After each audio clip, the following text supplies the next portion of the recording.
oatmeal, 2 propane camp lanterns, a cheap 2-way radio set, a hand axe, a folding saw, a small first aid kit with 2 Mylar blankets, 6 headlamps with lithium batteries, and one 30 lever action rifle that belonged to Shane's dad. The idea was simple: 2 nights, maybe 3, of board games and quiet. No one was planning to hunt. There would be some day hikes on snowshoes if the wind wasn't too bad.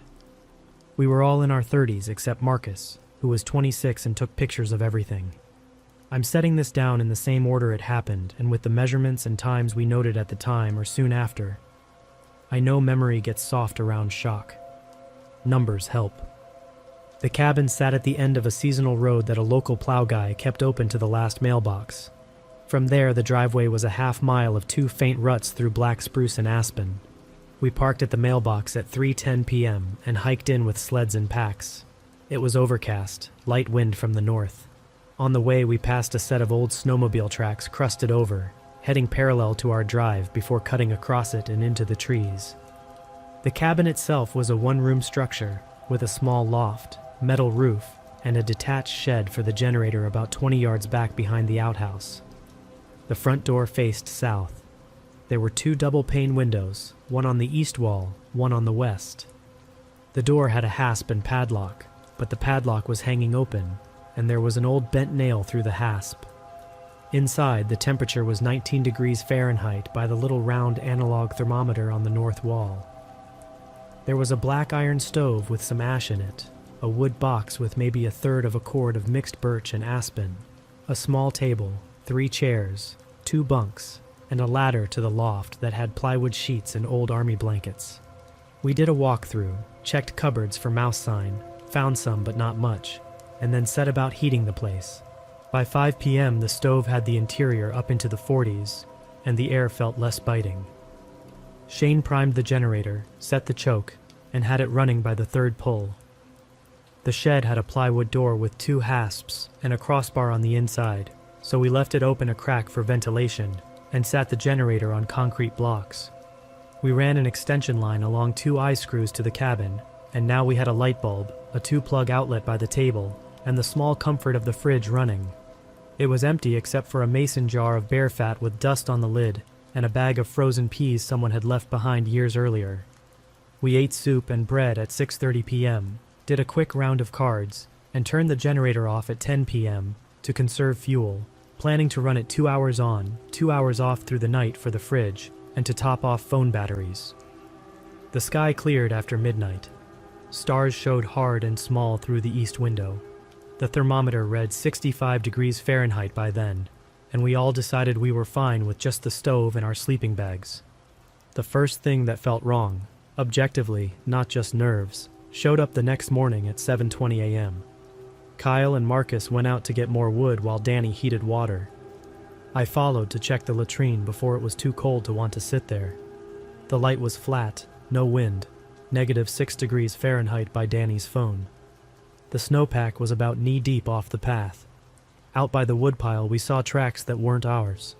A single file line that cut in from the trees on the west side, crossed the packed path, circled the woodpile, and then continued behind the cabin toward the generator shed. The prints were long and narrow, more like dents than footprints, each about 12 to 14 inches long, and maybe 3 or 4 inches at the width of the foot, if I can call it that. The edges were crisp. The stride was between 5 and 6 feet, measured by Kyle with a ski pole held in place while I stepped it out. I'm 5'10". The top of my hip is at about 3 feet. The thing that made my stomach go hard was the way the line of prints would vanish for 8 to 10 feet, and then start again, like something had covered that distance without touching. At first I said it was drifting, but the snow there was undisturbed except for a thin skin that showed the last hour's worth of spindrift. There were no wing marks. There was no double line like someone stepping in their own prints. We followed the trail to the shed, where it did 2 tight circles, passed behind, and then led off into the trees again. The door was still barred. The generator was fine. We took pictures. We didn't make jokes. At 9:40 a.m. we went out on snowshoes to the small lake that Shane said was a 1/4 mile east of the cabin. We brought the rifle and a radio pair on channel 3. Liv stayed behind to tend the stove and write down a supply list because she said it calmed her brain to count things. The lake was iced over and flat. We stepped off the shoreline and tested with poles. The ice was at least a foot thick where we stood. There were old auger holes frozen over. About 50 yards down the shoreline, we found a place where something had dragged a deer from the trees onto the ice. There was a trail of hair and a stain that had spread under the top layer of clear ice, not bright but a large pale shadow in the ice itself. The drag marks stopped abruptly, no sign of a fight, no scatter of prints around the kill site. On the way back at 10:30 a.m., we noticed tufts of hair snagged higher than seemed right on a dead balsam, roughly 7 feet up. The hair was coarse and hollow like deer hair, pale, not from a dog. Danny bagged a tuft in a zip bag because she does that kind of thing at work, and the habit carries. We said out loud that it was probably a wolf. None of us actually believed that. We kept the daylight busy with wood and chores. The numbers kept coming up off. At 1 p.m. Shane checked the fuel, 4.5 gallons left in our can, and the generator had half a tank. At 2:15 p.m. we noticed the bent nail that had been through the hasp on the cabin door was on the floor under the front window. We had all used the main door through the morning. No one remembered removing the nail, and no one would have tossed it. The hasp on the door had a fresh scuff that caught a fingernail. Liv, who had stayed behind, swore she never opened the door for anyone and never took the nail out. We decided then to use the padlock the way we should have used it from the start, and we got a second nail and hammered it into the jamb angled down through the hasp so the door couldn't rise under force. We cut 2 wedges from a scrap 2x4 and made shims for the hinges. It all felt like overkill until 4:40 p.m. when the wind came up and we saw how the trees along the drive shifted and how fast visibility dropped with blown snow. Then it felt necessary. At 7:05 p.m., the generator coughed and died on its own. There was still gas in it. We'd planned to run it until 8 p.m. We waited 2 minutes to see if it would smooth out. Then Kyle and Marcus suited up to go check it, and I followed because 3 is safer than 2. We used a rope we'd brought for hauling sleds and tied it to the table leg, took 2 headlamps and the camp lantern, and ran the rope out the door and around the porch post as a guide. The air had that dry squeal you get when it's close to zero and windy. Snow dust went horizontal. My beard froze at the corners of my mouth on the first breath. In the beam of the headlamps, I saw our rope swing, drag, and then snap taut like something had bumped it out there. I remember thinking it was only the wind. The shed had snow piled up against the west wall and the door was shut. We had left it cracked for ventilation.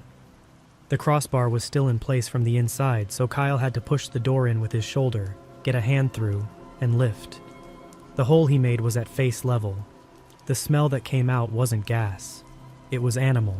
Not rot, not feces. Wet hair and blood when it's fresh, a copper tang. The generator was sitting on the blocks where we left it, but the choke had been snapped off, not just pushed to run, but physically snapped. The plastic lever was on the floor of the shed. There were 2 gouges in the pine door rail right at eye height, almost parallel, 3 inches apart. Marcus lit them from the side with his phone flashlight, so the texture showed, and said they looked like nail marks. They were clean through the soft early wood. We turned the generator off, which was easy since it was already off, and we took the plug out and brought it back to the cabin. No sense running it without a choke in that weather anyway, and no sense leaving the shed without a door we could control. We put the bar back in the inside brackets and pulled the door till it wedged. I kept telling myself it was a person. I liked that answer better than anything that fit the stride length. At 11:20 p.m., the first voice came. We had the stove going hot. We were all in long underwear and socks and had our coats hanging near the door ready. The inside light was on and the blinds were down, which made the windows into mirrors. Over the shaking of the stovepipe and the little whistles it makes at the joints, and the occasional loud pop when a log shifts, we heard a small voice from the west side of the cabin say, "Hey." It was the kind of voice you hear on a trail when someone comes up behind you and doesn't want to scare you. Literally the word "hey," soft and neutral. It came from outside the west window. Marcus stood and walked toward the glass like a moth. Danny told him to stop. Then it said, still in that small voice, "Can you help me?" Liv and Kyle looked at each other the way you do when something simple goes wrong in a way that proves it isn't simple. What stopped us from opening the door was that the voice didn't sound cold. There was no shake. It didn't sound old or young. It sounded like a recording played in a room. Shane said, "We have a rifle." The voice said, "We have a rifle," after a gap of 3 or 4 seconds. Same tone, same spacing, no rise, no fall. I wrote the time down because writing small facts was easier than listening. Between 11:20 p.m. and 1:05 a.m., others called out, always to the same purpose. "I'm hurt. Help. Please." Once, very clearly, Danny, followed by Danny's last name. Then, "We have a rifle," that same phrase again exactly. We tried the radio on channel 3. The other set in the gear bin answered with static, and then a clean blast of our own voices delayed by a second or two. Kyle unplugged the cabin bulb and we turned the lantern down so we could see the windows. In the reflection I could see my own face plain, and the doorway was a hole at my shoulder height. Every time a gust came, the rope outside twitched on the porch post and made a soft rubbing squeak. At 1:37 a.m., the west window clicked in the frame in a way that I've only heard when someone presses on the center of the glass with a flat palm. That's not a noise wind makes. We stacked the table on its side and then the bunks against the west wall. There isn't much mass to those bunks, but a barrier is a barrier. The stove dried the air until my sinuses hurt. I could smell the wool of the army blankets and the stale, not dirty smell of plywood in an unheated space. This is a detail that returns in my dreams, the shape of Marcus's headlamp cone on the ceiling, narrow and white with a yellow ring, steady, not shaking. While outside, something scraped a line across the clapboard at just above shoulder height and stopped right where the seam of 2 boards met. The scrape was 6 feet off the deck. We measured that later. At 2:12 a.m., not long after the scraping stopped, we heard the voice again but at the back of the cabin. Same recordings of our phrases, same Donnie. Then a new one, Liv. Then, after 10 seconds, Liv, pitched a little lower, and then lower still, like someone trying out 2 sizes of the same shoe. Liv was the one who began to cry. She did it without noise, face bare, tears straight down. Kyle put his hand on the back of her neck and left it there. We had a talk we didn't want to have about whether there could be a person out there and what our responsibilities would be if there were. We listed facts, temperature, wind, no tracks across the snow to the windows since morning, the generator shed door wedged from the inside, the choke lever snapped, the nail marks in the door rail, the fact that the voice had no breath in it and copied us like a loop. We decided we were hearing something that would say anything to get the door open. The decision didn't make us feel moral. It felt like putting a lid on a pot that was about to pop. At 3:03 a.m., something hit the porch. That's the time on my phone, recorded in my notes. The deck boards shook. The wall by the door flexed. A cluster of small things fell off the top of the fridge. The first hit was a single impact. The second, at 3:04 a.m., was 2 feet moving around, weight shifting. The third was a slow, steady pressure on the door that made both hinges creak. Danny stood up with the rifle and clicked the hammer back. She didn't point it at the door, just kept it at the floor at an angle. We had 2 boxes of soft point, 20 rounds each. We didn't want to shoot the door open for it. At 3:06 a.m. the pressure stopped, and there was a sound like a big animal stepping off onto powder snow. Marcus went to the east window and lifted the bottom edge of the blind a finger's width. Then he whispered, "Oh," not surprised, not scared, just like he had finally solved a math problem he had wrestled with for an hour, and didn't like the answer. He didn't describe it then, and I won't describe it in a way that throws a curtain over other people's pictures. I will say it stood tall enough that its head, when it turned, was above the eave, which was about 8 feet. I will say it was narrow at the waist, shoulders too wide for the rest of it, and that its elbows seemed too far down. I will say a deer's skin tears easily when pulled the wrong way, and the thing on the ice the morning before hadn't torn. Daylight didn't end the problem, it changed it. At 7:45 a.m., the wind fell. The temperature climbed towards 0. We made a plan to leave once the light settled. The road would be drifted, but if we packed quickly and moved in one line, we could get to the cars by 9 a.m. and get them started. From there it would be another problem. but a familiar one involving shovels and calling the plow guy from the last mailbox. We ate dry granola. Danny said she thought she smelled iron again and opened the east window an inch to prove there was no source in the cabin. The air came in sharp and cut down the stove draw so the smoke nudged out along the stovetop seam for 2 coughs. In that small breath the smell came with such clarity that even Shane stopped talking. Fresh blood, cold hair, and a sour note like old pennies. She shut the window. By 8:10 a.m. we had packed. We wrapped our sleeping bags around our torsos inside our coats to build a layer. We tied the hauling rope around our waists with 4-foot spacing. Kyle took the front to break trail, then Danny, then Liv, me, Marcus and Shane at the back with the rifle. We had one rule that mattered. If one stopped, all stopped. If one fell, the person behind went down on purpose and the person in front braced. We opened the door at 8:18 a.m. with the 30 leveled at the frame. The porch was clear. The temperature was -3 degrees Fahrenheit. The sky was uniform white. Visibility in the trees was 2 rows of trunks before everything merged into gray. We stepped off the porch and immediately saw the line of those long, narrow dents coming from the west woods into the hardpack of our little yard. They circled the cabin once, twice, then 4 times, then cut a quick path to the generator shed, and then back into the trees. No prints crossed the final 12 feet from the edge of the yard to the porch. We moved. At 8:22 a.m., 20 yards from the cabin, Liv's headlamp came off her hat and swung down. She let go of the lamp instead of the rope and the lamp bounced. In the second she bent to catch it, something touched the rope between her and Danny. Not a pull, a weight. It pushed the rope down in the snow and the rope burned across my hip as it took the slack. I fell backward. Shane went forward to keep me from jerking Liv off her feet and the rifle barrel dipped. Danny did what you do when a dog runs between your legs on a leash. She lifted and tried to set the rope over it, and her glove came away with a sheen of black hair that wasn't hair the way a dog's is hair, more like the outer coarse hairs off a deer tail but longer. 4 inches, straight.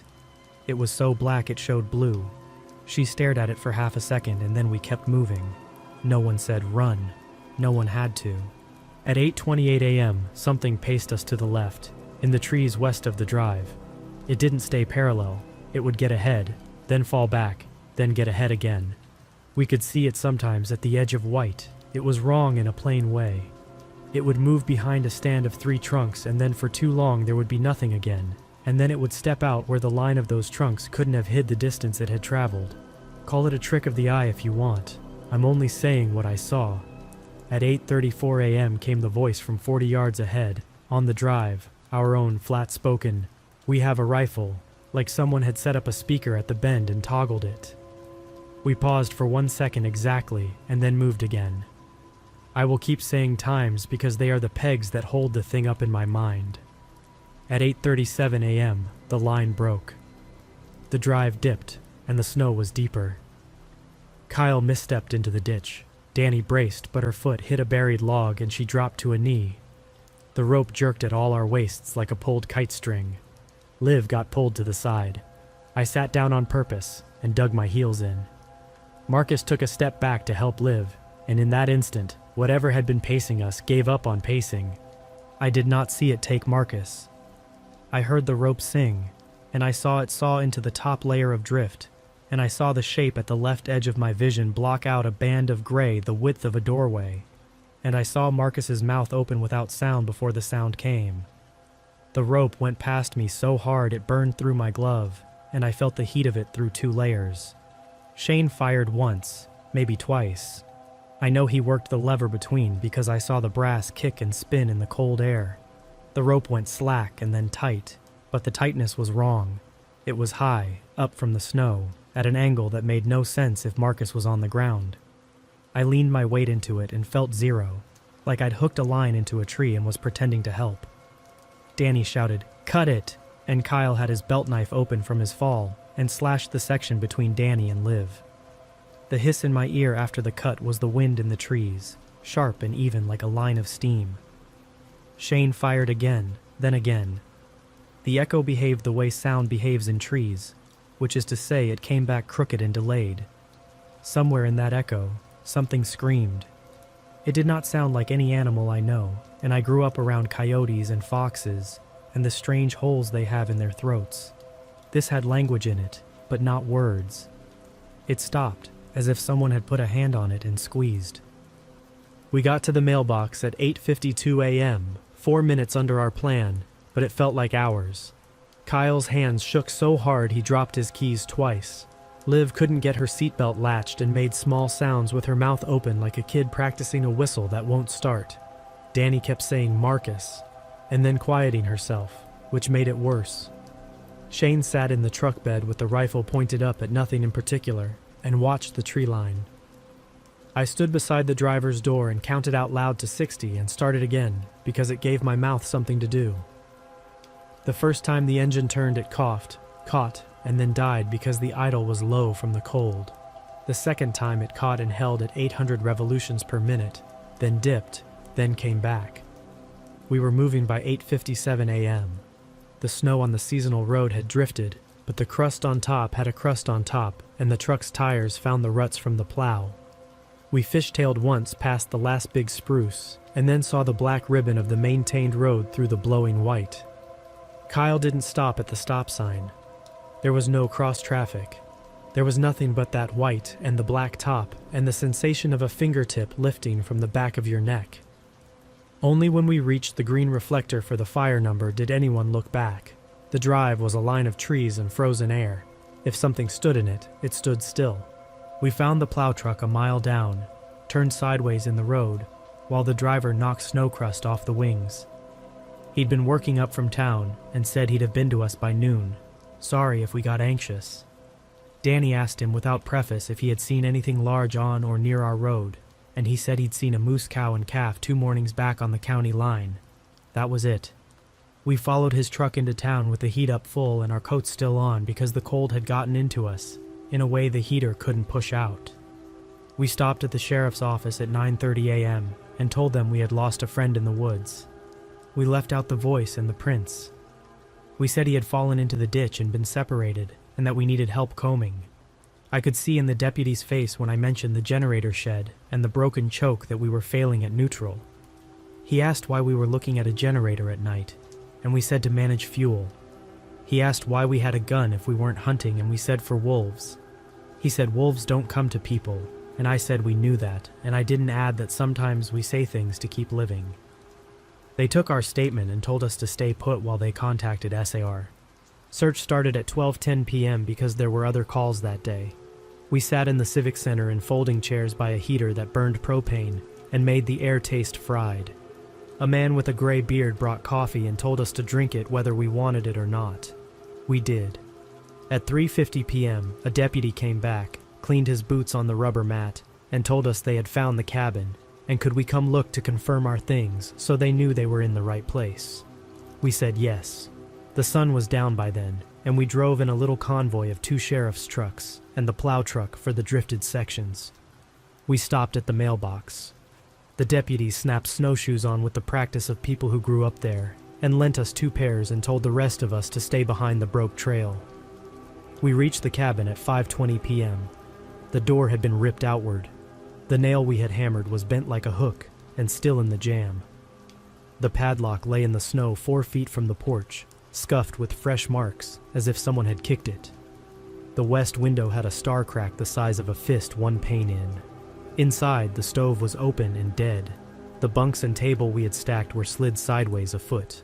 On the shed door rail, the 2 gouges we had seen were now 4, set in pairs. They measured 3 inches between the inner pair and 8 inches between the outermost. One of the deputies put his glove in the longest and said it felt like something had raked off sapwood with a dull fork. Off the porch, the yard was overrun with prints that matched nothing in the deputy's collection book. That book smelled like school and oil and made my stomach turn. The prints were the same long dents we had followed the first morning, plus new ones, narrower. Some crossed 2 and 2, some double-stepped like something correcting itself mid-stride. The searchers said, "Moose don't do that." They said people can do that with stilts, but not on a grade and not that far, and not leaving no fall or check marks. They did not say what made them. They did not find Marcus. We stayed that night at a motel where the bedspreads were brown and clean. Danny woke 3 times with her breath caught and then slept and then woke again. Shane put the rifle under the bed and saw that there was no point in doing that and put it back in the truck after checking the chamber twice. Liv laid out her mittens on the heater and stared at them like you look at food. You know you need to eat but can't start. Kyle stood in the shower until the hot water ran out and the steam drifted away, and he was left breathing cold air in a tiled box. I wrote all this down, times, tastes, temperatures, because it kept the bigger thing from breaking the room in half. In the morning, we gave the cabin key back to the neighbor who owned it. He said we'd had bad luck with a transient, and he'd put a second bar on the door, and we were welcome again any time. He said he'd never had problems up there. I did not argue. I did not use any of the words we'd used among ourselves. We drove home and we kept to the slow lane for the first 50 miles, because passing looked like a kind of risk we didn't deserve to take. Over the next weeks, the sheriff called twice. The second time, he asked if we were sure Marcus hadn't talked about leaving on his own. We said no, he had not. The deputy said they'd found nothing but a scatter of hair on a snag near the lake, and a place where the ice bore marks, like something heavy had been set on it, and then taken away, but the marks weren't clear enough to be useful. He sounded tired. He sounded like a man counting forms he had to file in triplicate before he could go home. We said thank you. After that, we stopped hearing from the county unless we called, and even then it seemed like the phone lines did not carry our voices with the same interest they once had. I know what people think when they hear the words some locals use for what I'm talking about.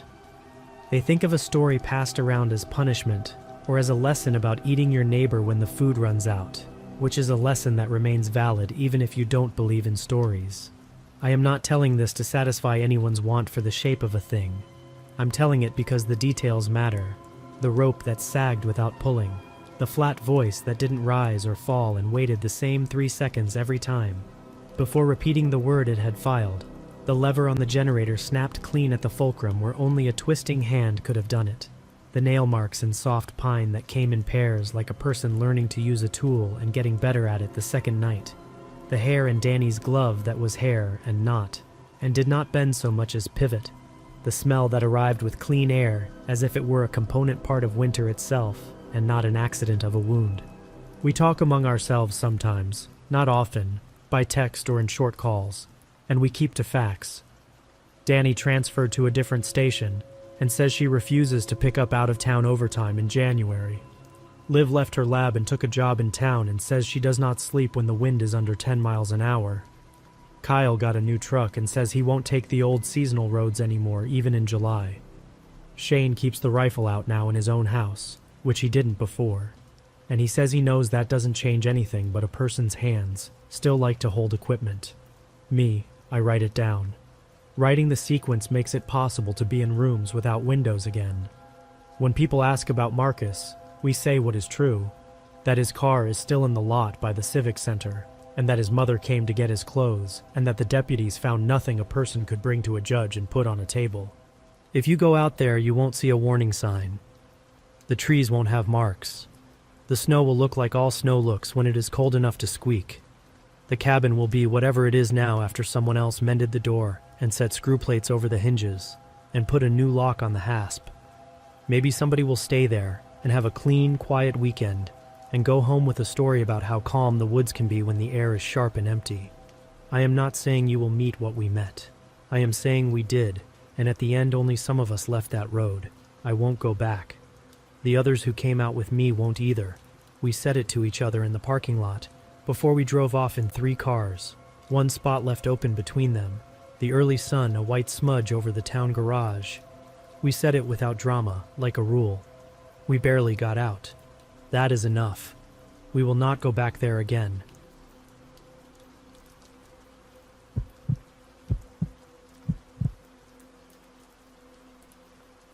This is a throwaway. Don't try to find me. I'm writing this from a place with no address and one road that doesn't get plowed.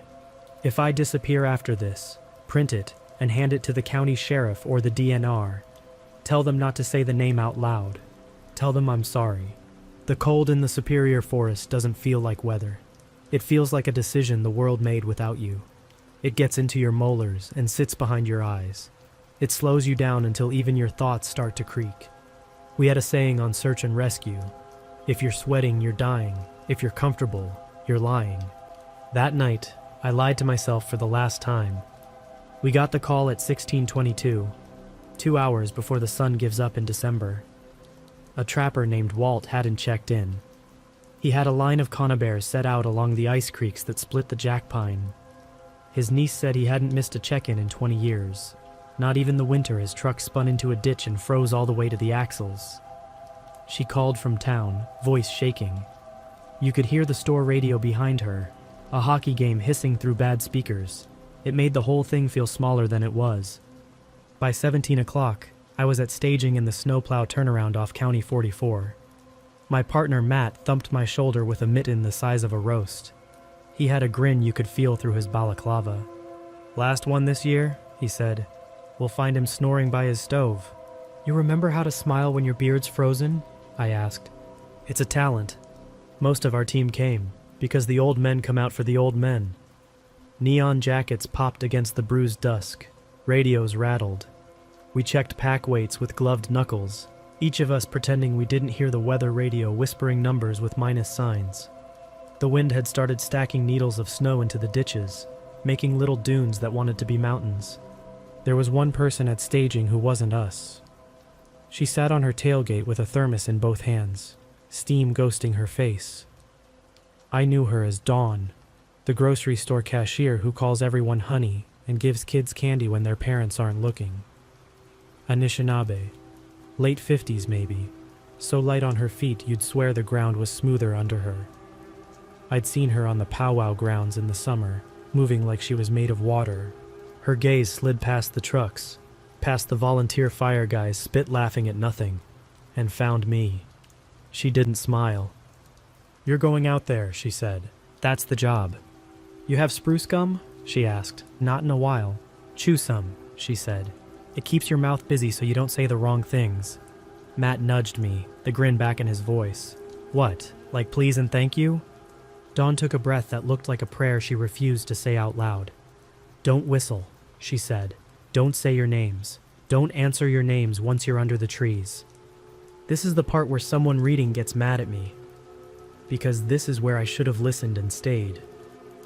But I've stacked sandbags against the rainy river during a spring flood, slept in a helicopter that smelled like spilled fuel and wet wool, followed a bleeding boot trail into a muskeg no map admits exists. I knew cold. I knew lost. I did not know hungry. We strapped on snowshoes and went in. The trail into the timber was a tunnel of blue light, the snow reflecting the last of the day up into the firs, so their undersides glowed. We walked single file to save energy. My pack frames creaked like hulls in ice. The only thing that kept time was the squeak crunch of snow under our webbing and the occasional radio check that came in as a mumble from someone's chest. At 1812, we found Walt's truck at the old forestry gate. The door was shut but not locked. The thermos on the passenger seat was capped and half full, still warm. The dashboard had a photograph tucked in the corner, a boy in a little orange hoodie holding a trapping license too big for his hands. The boy wasn't the point, the hands were the point. It was as if the picture was of two hands luck had blessed, and the face attached to them just happened to be there too. We followed the snowmobile track behind the gate. It ran clean through the first flat of pines, cut down to the old tote road, and then kept going north, over a beaver dam that had turned to a lump of white in the dark. Our headlamps carved cones into the cold. The breath coming out of the conifers hung around like fog. And then the track broke. He jerked the sled hard right, off the road and into young popple. Little fists of trunks that slapped your sleeves. We lost the line, found it again, lost it again. Whatever happened, he'd been in a hurry. I pictured the way old men get angry at their own bodies. Legs that forget their legs, fingers that turn into useless pink wood. We reached a cut bank where wind had scoured the snow down to starved grass. The trail turned to a smear. After 20 minutes of grid searching, I smelled copper. I don't know how else to say it. It wasn't blood. There wasn't any in that temperature. It was the idea of blood, the penny ghost of it, the way a coin tastes when you put it in your mouth. "I smell it too," Matt said. We moved our lamps in long, slow sweeps. The beam caught on something thin and pale stuck in a sapling, fluttering. It was a strip of hide, martened by the feel, frozen just enough that it could wave like a flag and not snap. It had been tied with green jute twine, same kind Walt used to keep everything from coffee tins to prayer bundles shut. The knot wasn't his. It was clumsy and too tight, like whoever tied it had hands that didn't remember being hands. Marker, Matt asked. Maybe. We followed strips like that, every 30 yards, a trail of small mistakes. Twice the strips were tied to nothing, just crimes against the idea of knotting, hanging in midair like whoever made them didn't understand the sapling was what made it an anchor. You tell yourself stories to keep going. Mine was simple. He'd gotten cold. He'd lost his mind. He'd laced the world with little reminders of himself so the world would have to give him back. We hit the creek at 1903. Its skin was black where the current kept the ice thin, and silver where it had frozen solid under blown powder. There was a snow bridge over it because the wind didn't care about us or the creek or the physics of all that weight. We crossed. On the far side, a balsam snag loomed like a hanging thing. Someone had fastened more jute there, around a fist-sized bundle. "Don't touch it," Matt said. I didn't hear him or pretended not to. I pulled off a glove and unwrapped the twine. Inside was a knot of rushes and old bones. Squirrel, rabbit, a little bird skull with the beak missing. Spruce gum glued the bundle into itself, amber stiff. I didn't know the meaning of it. I just knew the feeling. Watching your dad throw away a drawing you made because to him it looks like trash. Because he doesn't understand that in your hands it had power. "Leave it," Matt repeated. "We should take it," I said. "If he made it, it means he was here. And if he didn't?" I wrapped the twine back around and pulled the knot tight. It sounded like stepping on frozen hair. There were tracks around the tree in the snow. Not the tidy little ovals of deer, not the punching circles of moose, not the 2x4 of a man in snowshoes either. These were narrow, wrong, as if something that had once known how feet worked had forgotten and was trying to reinvent them with sticks. Long claws or long toes had gouged the crust, so each track had a ragged tail. The stride was wrong too long, too high, sometimes overlapping itself like a jitter in a handwriting sample. I don't scare easy. That's not a brag. It's a result of too much time alone, in places your pulse doesn't belong. But those tracks made a feeling rise under my breastbone like lift on a wing. A sensation that if I didn't hold on to something, I would be peeled off the surface of the world and lost. We moved. By 20 o'clock, we'd made a lean-to from a tarp and found the old line cabin on the topo, a small square by a nameless creek bend. The world had shrunk to what our headlamps could bless. I kept my glove on the radio to keep the battery warm. Every 15 minutes we checked in with staging. All good, all good, all God. The typo lives in that sentence. I keep it because it's what I wrote in my log with a pencil that squeaked. At 21:10, we saw the cabin. It hunched under snow like something guilty, stovepipe angled under ice. We stamped down a pad and did our best to heave the drifted door open. Inside smelled like mouse piss and dry rot. A stovepipe yawned from a drum stove painted with hunting scenes in black flake. The bunks sagged with old blankets that had eaten so much smoke they were a kind of hide now. "Better than dying in the trees," Matt said. "I'll get the stove." He shook his head. "You're colder. You light. I'll brew." We moved in the quiet of people who know that noise takes energy. I packed stove with splits from the wood box. We had ultralight morality. If you find a wood box stocked, you refill it before you leave, even if it costs you. Someone had kept the rule. I let a baseball of birch bark loose under the kindling and bent close, breath held, eyes stinging, until the bark decided to be more than itself. The first crackle felt like mercy itself remembering my name. Something knocked against the far wall. Just once, a shoulder bump. We both froze. Then there was a scraping along the logs like antlers grown too wide for the door frame, dragging. Then two soft impacts. Knuckles on a window. Testing. "Porcupine," Matt said, and even he could hear how bad the lie sounded. "Maybe a branch," I said. He moved to the window with a headlamp and cupped his hands to the glass. "No prints," he said. Just ice." We ate noodles out of the pot with spoons. I hated every swallow for how human it made me feel, how soft, how made of grain. We didn't talk. Heat slowly rolled out from the stove, and it was like being forgiven. Every once in a while, we heard something move outside, not circling, not pacing, more like a person learning to remember a song they used to love, trying the notes in different orders, practicing. At 22:06, someone called my name. It wasn't a voice, it wasn't not a voice. Evan, it said, almost gently, the way a mother says now when you're making a scene in the grocery store. Matt stared at me. My spoon clanked the pot. I didn't, he started. The voice tried again, as if something was rethreading a machine and jamming on the spools. Evan. I have never in my life wanted so badly to answer my own name. I told you I don't scare easily, but the desire was a hand on the back of my head. It wanted me to turn it, to answer. Present, I thought, the way you do when teachers call you. Dawn's voice from the tailgate in my head. Don't answer your names once you're under the trees. I put my hand over my mouth and stared at the stove until the red of it bled into my vision. Outside, the knocking stopped. The scraping of antlers stopped. The trying stopped, the practicing, the play. Silence fell like a blanket the landscape tucked itself into. We didn't sleep.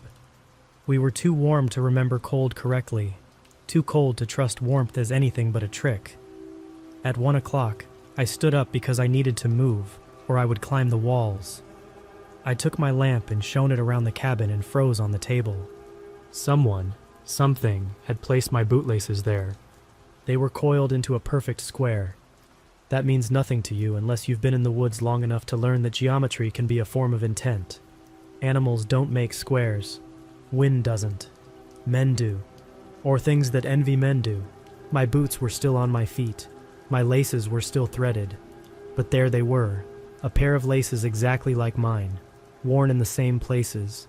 The aglet chewed where I used to bite it as a nervous habit. They were also wet, as if they had been in a mouth recently. Matt, I said softly. He looked, then looked away so fast you could hear the muscles in his neck refuse. He stripped his gloves off so he could feel the wooden handle of his knife. Walt, he whispered, like the old man might walk in and laugh and tell us we'd been hazed by the world's worst camp prank. I shook my head. We packed in silence. The stove hissed and ranted with heat. The aluminum snow shovel on the wall clicked as it expanded, a little metronome. At 2:11, the door tried to open. I say tried like a polite person at your house, who's not sure if they should let themselves in. Pressure came and went, the latch ticking in its ring. Twice it lifted high enough to clear. Twice it let itself settle back. The third time, it didn't. The door swung inward and Cold walked in wearing a man. He was taller than any man I've ever known, not because of how many inches there were from his feet to his head, but because of how many inches there were from his head to the idea of a ceiling. He had ended up with a human shape the way driftwood ends up in the shape of a woman sometimes. You could see the resemblance from the right angle, if love was involved. His face was a misunderstanding that had been allowed to become permanent. Eyes too deep. Mouth a little too far back from teeth that had forgotten the courtesy of lips. When he breathed in, the cold pleaded with him to keep it, fog moving backward into him. He wore antlers because some part of him believed that was how you made yourself handsome. He did not come in far. He did not need to. It would be like saying the sea came into your house when the tide rose and fingered the floorboards in a storm. You went into the sea. Matt stood buried to the hilt in himself. The knife looked like jewelry in his hand, something you'd wear to a prom and regret later when you saw the pictures. I had the ash handle of the stove poker. It felt like something for a different problem. The man thing tried my name one more time. Evan, it said, almost right and old as a mouthful of winter. No, I said because I didn't know what else you said to Weather.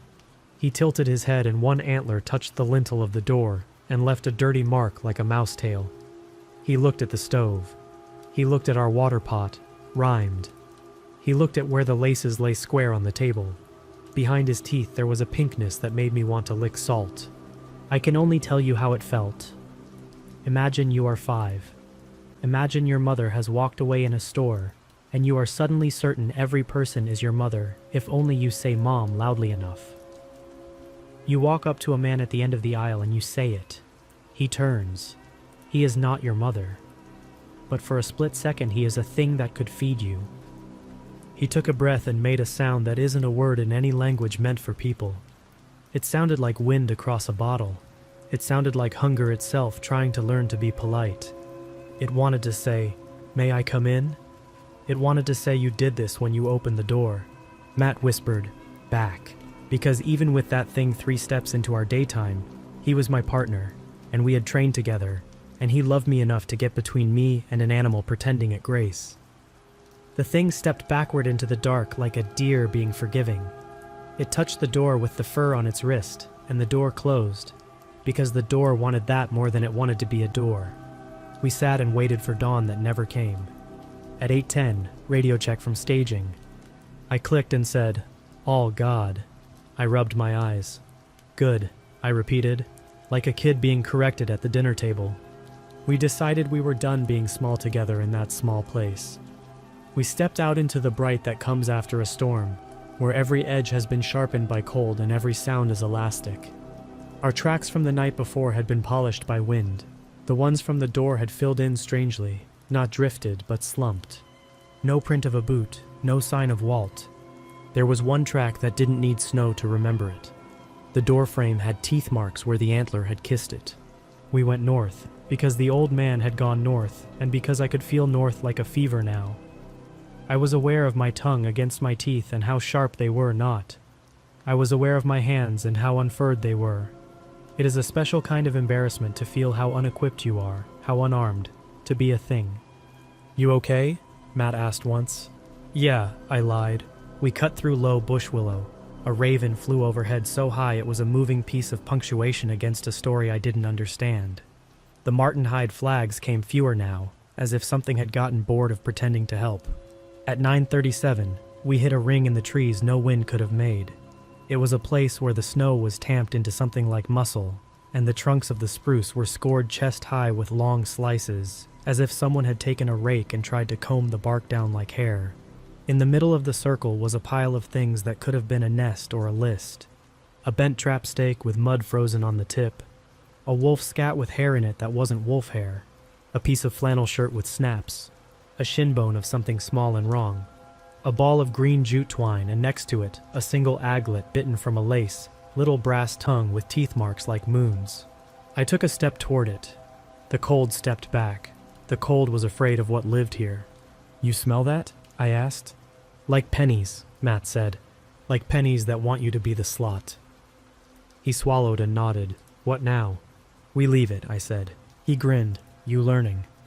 We turned to go, and the trees tilted. Not all at once. Not like a wind. Like the woods had clenched. The sound was a sound I had never heard before, and will hear forever now. Snow sliding down bark, not because gravity rubbed its hands together, but because bark had become thinner in one direction and thicker in another. The circle of scoriated trunks flexed. Small chips rained down like white moths. I grabbed Matt's sleeve. He was looking up, mouth open. Something moved in the canopy. I had never once in my life thought about a thing like that as an arboreal animal.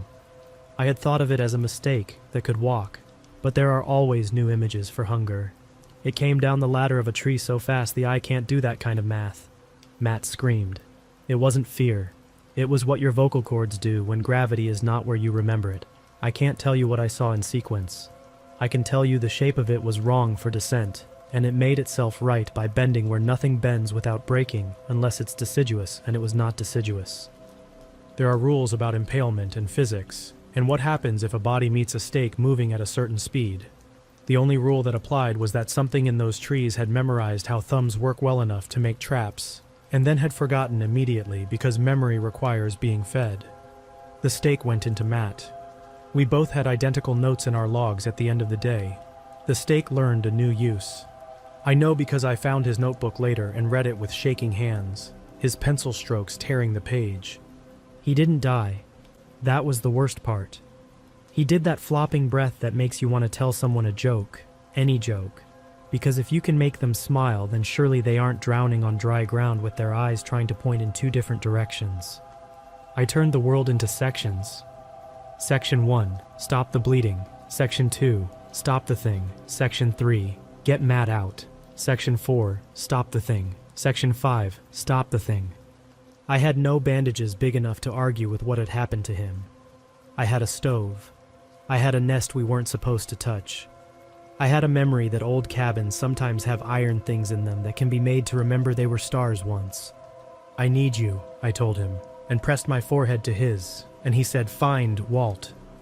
I need you, I said again, and in the corner of my vision something large reconfigured itself in the branches like someone folding laundry badly. I ran. The world couldn't follow me into the small circle of heat I built from panic and birch bark and a split birch. But the thing could. It came to the door of the cabin this time and leaned in, and I understood too late that it hadn't wanted to come in before because it had wanted us to invite it. Now, it didn't care. I grabbed the stove's ash door and wrenched until the pin screamed loose. I jammed the plate into the coals until the iron went from black to dull cherry to something that had to hurt to look at.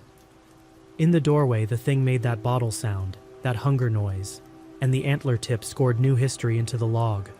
It was patient when I was not. That was its advantage. It could wait for me. It could wait for winters. It had. It did. When the iron burned white at the edge, I grabbed it with a wool mitten, which charred instantly and glued to the plate, and ran into the clean kill silence of 10 below zero. I can only give you a still from that moment. Iron swinging up, thing leaning down, the smell of hot meat so pure and horrifying it made my sinuses ache. The iron kissed the part of its face that a human would use to smile. The hiss was not steam. The hiss was language. It was the sound of something that believes it can take anything it wants from a world being told no by something older than language. Metal, fire, falling stars. It recoiled the way a deer does when an electric fence forgets itself and becomes a memory. It knocked into a sapling, and the sapling exploded into powder like a dandelion clock. It backed away, not from me, but from the idea that anything could refuse it. I did not chase. I ran to Matt. He wasn't screaming anymore. He had gotten small, the way big men get when the world jams them into the cracks between seconds. I put my hand against his cheek, the way people do in movies, as if heat could be argued back into a person. I lied again. You're good, I'm going to get the sled, I said. He did not nod. His eyes shifted toward me. I will spend the rest of my life writing about the way his eyes shifted toward me and never make it mean enough. Walt, he said. He was faithful to the end. I lifted him. The stake tried to learn about leverage. I told it no. Sometimes you can tell the world no, and it will listen for a second. He made that whistling sound through his teeth that used to make girls think he was cute when we were 20. We were not 20. I made a travois from 2 saplings and a tarp and pulled him. The world simplified. Pull. Breathe. Don't answer your name. Don't answer his. Don't think about the noise in the trees that wants to be laughter but keeps failing. Don't think about Dawn's hands around that thermos, or the way she didn't say goodbye because she didn't believe goodbye was a thing the night would recognize. Somewhere behind us, the thing moved in a way that shook snow like applause from the limbs. We did not go back to the truck. We went to the road. We went to the thaw the plows kept wider than now. We went to the moonlight. I am jumping time because you need me to live through this to finish the story, and I need to live through it to get to the part that matters. The part where I failed. At 11:44, a snow machine crested the drift and the world became a geometry of noise you could stake a heart to. I waved. I yelled. I said nothing that meant anything. The machine stopped. A kid I didn't know pulled his goggles up. "You Evan?" he said. I nodded before I remembered the warning. Saying yes is a way of answering to your name, too. He looked at Matt and went wide around him like the wounded have gravity. Jesus, what? Don't say that either, I said, because it felt like a prayer would attract a thing that feeds on them. Just help. We loaded Matt. We strapped him. The kid's mouth kept doing little fish opens as he registered the situation in increments. We left the tree spitting heat like a lit match all the way to the blacktop. We threw him in the back of a county truck and slammed the tailgate. I climbed in with him and put my body around his like I could be a blanket and a god. The kid gunned it. In the mirror, I saw the edge of the forest like a lip. Matt didn't make it to the hospital. He made it to the bridge over the Pigeon River, which is not a metaphor and not important to you, except that the bridge's trusses make a sound when tires hit them, a wunk like a heartbeat. His stopped between two wunks, and the third one was for me. They cut the tarp away. They cut me away. They cut his shirt away. The emergency room was full of the smell of old coffee and new bleach and the squeak of shoes. The doctor said words like perforation and hemorrhagic, and the kid who had driven us threw up into a glove because nothing else was handy. They cleaned the blood from the metal boards on the table, and the blood froze on the floor where it had spilled, because this is a place where water never forgives you for making it be water. They gave me briefing questions, and I failed them. I failed the whole test. I told them there had been a man at the door with antlers, and they looked at me, and then looked at the floor, and then looked at me again as if I might turn into someone who made more sense. I told them there had been a square made of laces, and they nodded like this was a metaphor they were supposed to encourage. When I told them about the iron and what it did, they wrote nothing. That part didn't fit into anyone's chart. The sheriff's deputy asked if we had found Walt. I said no. He asked if we thought Walt did this. I said no. He asked if I was sure. I said yes, because some words require you to be brave even when you are a coward. He said a lot of things about hypothermia, the paradox of undressing, firewood hallucinations, hiding in stove ovens like witches. He gave the monster a story it could wear to the dance. They let me go because there were forms they couldn't bend into my shape. I walked out into dark so clear I could count stars through different layers of air. You can hear ice crack on a river half a mile away on a night like that. You can hear the highway sing and believe it's a voice. I went to the grocery where Dawn works because I wanted to stand near something alive and being a person. Because sometimes you need someone to make you stand in line and take your 20 and put your change in your hand, and that's how you get back inside yourself. She was behind the counter. She looked up. She saw me. She put down the rotisserie chicken tongs. "You took it apart," she said. "The bundle?" I asked because I wanted the grace of misunderstanding. "Winter," she said. "You took Winter apart and invited hunger in." "I put it back," I said more loudly than a man should talk in that store. She shook her head. "Once is enough. Don't say his name. Don't say your name. Don't give it the map." "I burned it," I said. "I burned its face." She nodded as if that, at least, was a grammar she could live with. She poured spruce gum into a paper cup and slid it across the counter. "Chew," she said. "Keep your mouth busy." I chewed. It tasted like clean. I thought about the iron and the way it glowed, a small star you could wrap your hand around, and the thing's recoil, and I felt I had held onto something that could be a life raft if I didn't let it turn to a needle. "I have to go back," I said. "Don't," she said. "There's an old man out there in a circle of trees being curated." "You think he's alive?" she asked softly, not mocking, just measuring a hope to see if it would fit through a door. "I think alive is not the only thing you can be and still be saved," I said, and realized I meant taken back, not saved. People die in the woods all the time. We take the bodies back so their names stop wandering. She nodded once and put something else in my hand, a small pouch the color of snow when it's old, tied with hide. "Wear it on your chest," she said. "Don't open it. Don't ask me what's in it. Don't thank me. You learn a new kind of obedience in a winter like that." I went back that afternoon. The moon was up before the sun was down, because that's how petty they are in December. They fight and make you move between them like a child of divorce. I didn't call staging because I wanted to be the only idiot on the report if this went sideways. I left my truck at the same turnaround and I walked in with my eyes lowered like something in the trees had bright lights I didn't want to blind myself with. The bundle on the sapling was gone. The tracks had wandered over themselves so many times the world was just footprints pretending to be shadows. I found the ring in the trees by smell. I don't mean that as a metaphor. It smelled like meat cut from bone and ice that had learned to laugh. The pile in the center had grown. There was a thermos cap with teeth dents in it. There was a strip of old man's flannel with a pocket, and in the pocket, there was a license card with a photograph of a boy in orange and the hands I told you about earlier. The card was old. The boy was older now. I hoped he could keep those hands when this was over. "Walt," I said, then clamped my lips so hard I tasted iron that wasn't there. A voice above me said, "Walt." And it didn't sound like me, and it didn't sound like the bottle wind anymore either. It sounded like a choir that had been told it could eat if it learned to harmonize. "Don't answer," I told myself, and this time I listened. I made a plan out of 3 parts. Plans are always 3 parts when you want to feel like protagonists. Part 1, become less appealing.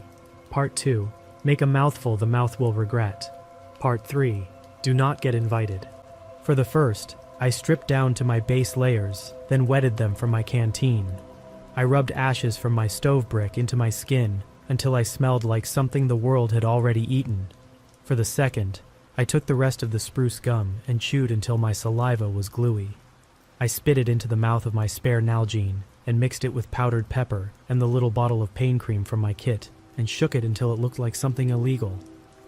I poured it on the outside of my parka, the sleeves, the back of my neck. I made myself taste like medicine and tree. For the third, I took Dawn's pouch and looped it where my dog tags would go if I had ever been that kind of man. It sat over my sternum like a small, patient animal. It warmed. Don't ask me to tell you what was in it. I didn't open it. I am grateful every day that I didn't give the story that piece. I stepped into the circle. The trees flexed. The thing moved along a branch like a knot behind a rope. It had burned poorly around the mouth. New flesh had filmed over the edges in a way flesh doesn't do. It looked offended, which is a ridiculous word until you've seen something that thought it was the definition of desire meet something that said no. Walt, it said. Perfect this time. The name rang exactly like the boy in the photo might say it in a kitchen while asking for more pancakes. It said it again. Walt. And this time the syllable went through me and came out the other side and made the snow shiver. I tasted spruce and hurt. I breathed through the pouch's slow heat. I took a coal from the lidded stove box I had strapped to my pack. I don't know if you've ever carried a coal across snow. It feels like smuggling summer. I dropped it into a nest of punky wood and bark I'd prepared, and breathed, and got a little universe going. The thing hung back. It was not afraid.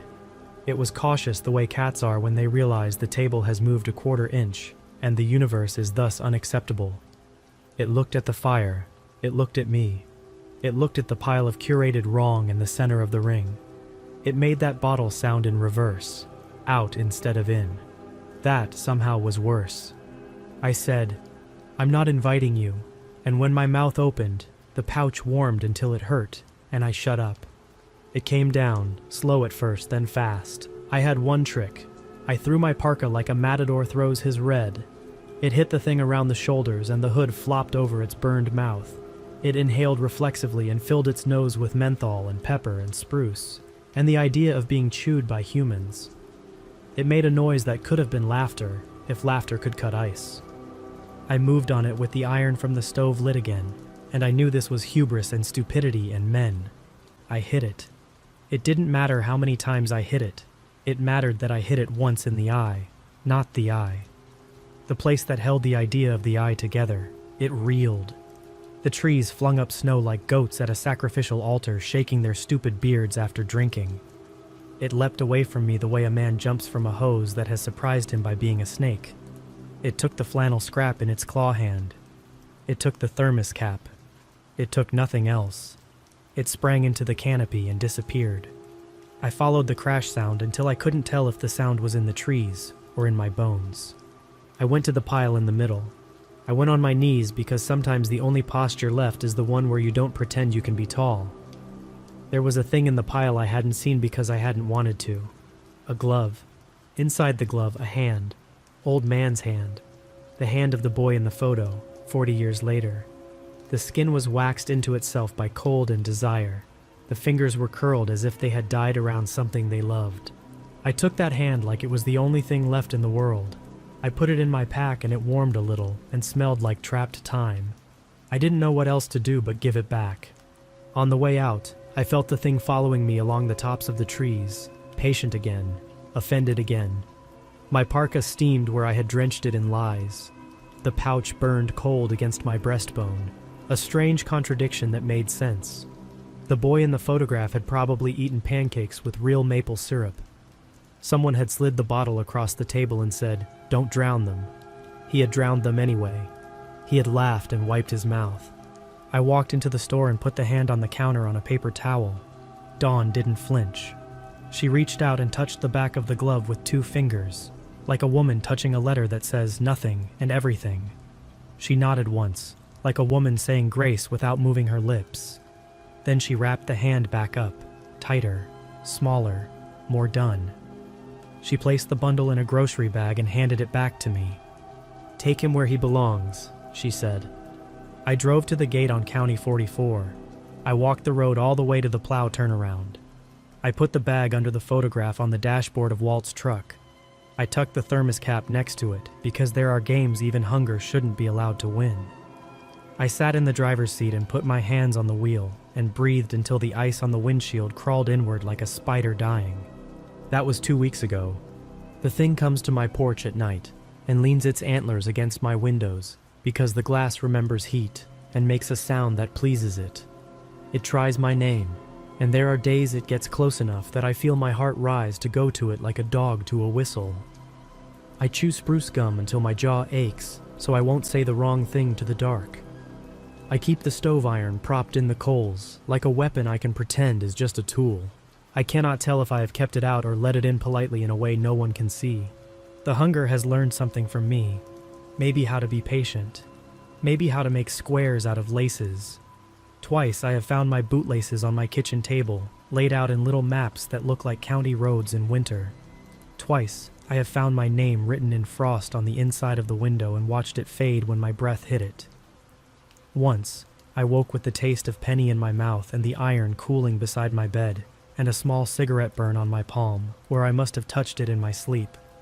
Once I woke standing barefoot in the snow in my yard, and only the pouch around my neck was warm. I am not righteous. I am not a hero. I brought something home because I wanted to draw a straight line between a forest and a town, and say here, it doesn't care about lines, it cares about doors. If you live north of the 47th parallel, and you hear your name called from the tree line at night, don't answer.